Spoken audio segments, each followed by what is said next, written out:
Our entire journey of from our birth onwards, we are taught about the self being a name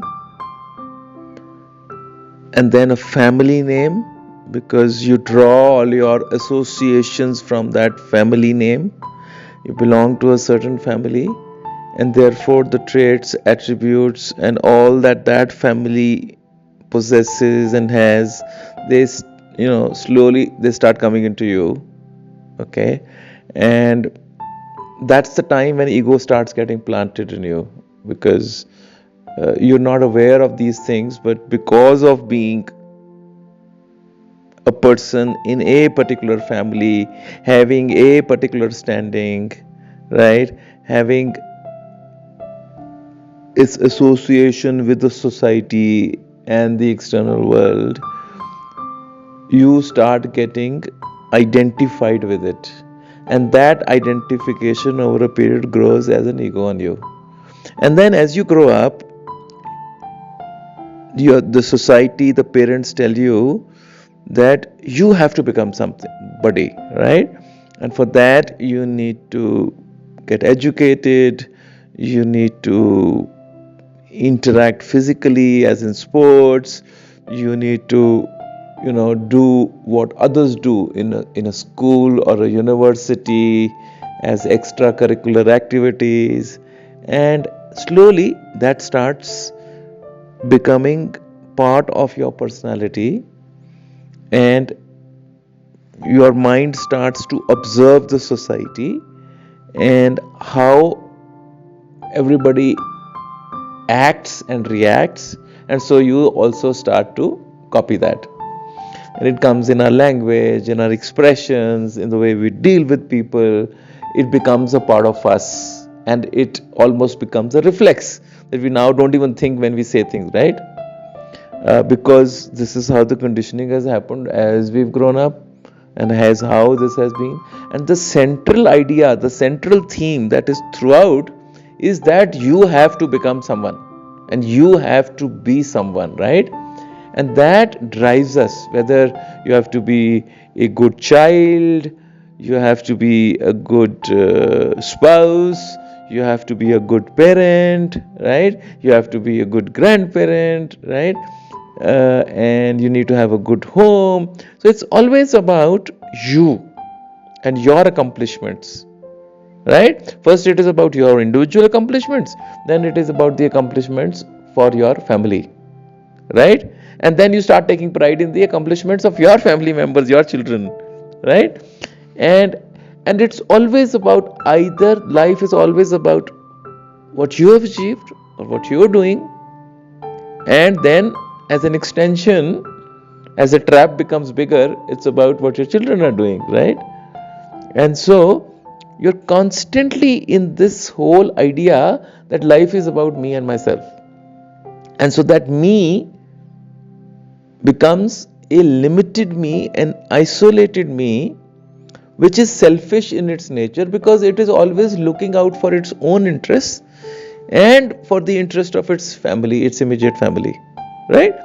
So that's how the whole construct is made by the society, right?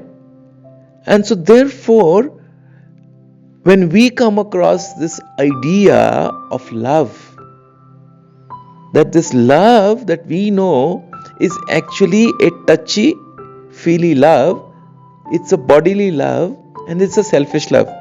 This love only looks after its own, right?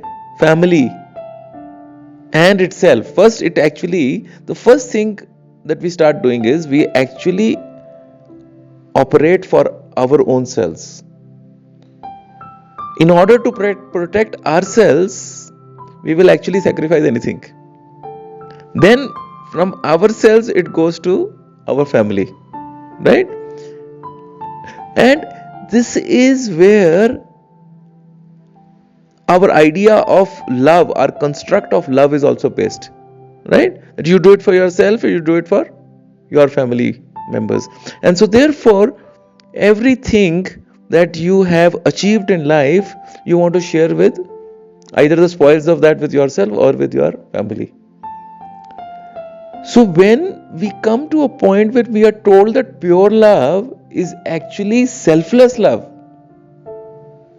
which is when you start sharing this, your achievements and your successes and what you have, with others who are not part of your family, who are out of this construct, who do not have some things that you have been blessed and endowed with, right? And when the idea that actually life is really not about the self, the idea of life is to live for others, right? That there is a higher cause for which we come, because the whole idea of divinity is that divinity, like Mother Nature, is always giving and is giving to everybody without any preferences or prejudices or any favorites.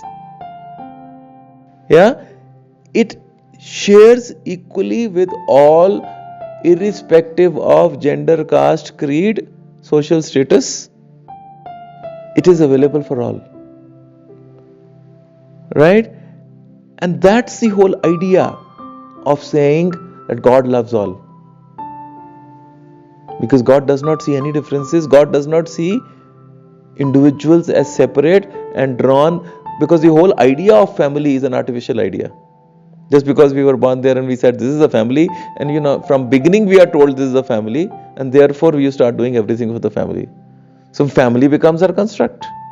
But if in the beginning as a child we were told that actually though we are born here, but we are part of a global family called Vasudhaiva Kutumbakam, and we are all related to each other, because remember, we all started as one, and from that one, let's call it Adam and Eve, Hindus call it Manu and Sushrupti, it all started from there. Whatever is the name of the original Adam and Eve, man and woman, Shiva and Shakti, whatever you want to call it, from there everything came. So actually we are related to each other. At some point of time, 100 generations before, maybe we were relatives. And that's why the whole idea of in the Sanatana Dharma or the Hinduism is about the Gotra, that everything actually came from the 7 rishis. All of us are related through those, So the whole idea is that actually the idea of separate limited identity was thrust upon us when we were born, and and in the social strata this construct has been made. And therefore from this limited construct or this limited idea, we have to move towards universality, to say that it is not about this, it is not about myself. The truth is, it's about others, and that others are actually not others. They are part of the same self, the same consciousness, right? So the others become our own when you move beyond the yourself as a name and form construct, and you yourself see your own self as the higher consciousness. And from that higher consciousness, when you see everybody else is part of you, is part of your family, and therefore the differences blur. And that is why masters have been selfless. They want to share with anybody. You're willing, you're suffering, you want it, I'll help you. Come. My job is only to help you. Right? Because they don't see any differences. They don't ask, what are you bringing onto the table? Right? Because they have understood that this life is not about your own selves. You can always get, 2 meals a day to eat. We can live happily anywhere just by ourselves. But that's not expansion, no?